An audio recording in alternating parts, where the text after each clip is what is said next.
Hello, welcome back to my channel. I'm Neetu and I'm back with yet another book review.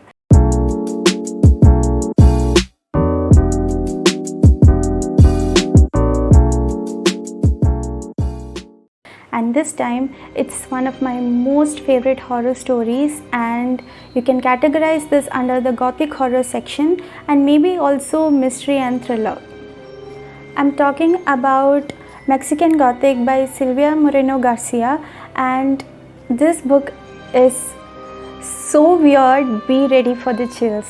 It is so creepy and cold and damp and maybe even a little disgusting, but so good.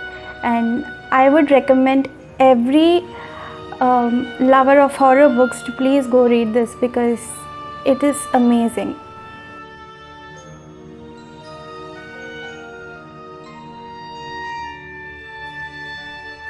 So the story is set in 1950s Mexico and is about this girl named Noemi who receives this rather unsettling letter from her cousin Catalina, who believes that she is being poisoned by her husband Virgil. So Noemi's father persuades her to visit this place just to see what is happening there.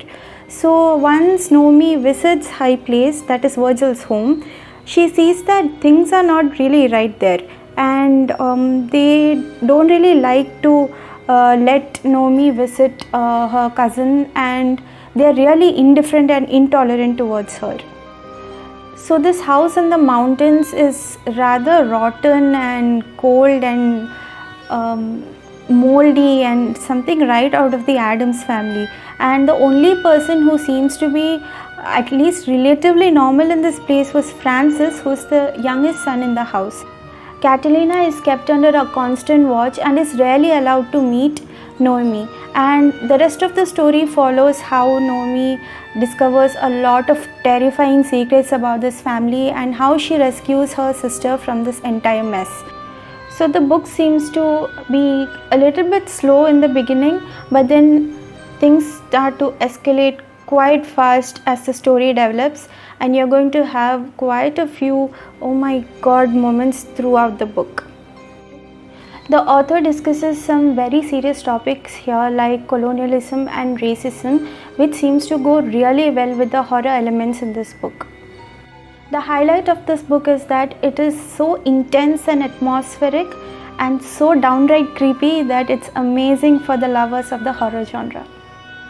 Let me warn you, this book may have some trigger warnings like body horror, physical assault and suicide, which may not be for everybody. So please, if you are susceptible to any of those, this may not be for you. Personally, I was quite satisfied with the ending and I really liked this book. This book was published in 2020 and is around 320 pages long. I have the Kindle edition here. You can also buy the audiobook, paperback or hardcover editions from Amazon. I'll leave the links down in the description box. Please do check them out. If you like this video, please do like, share and subscribe. See you next time.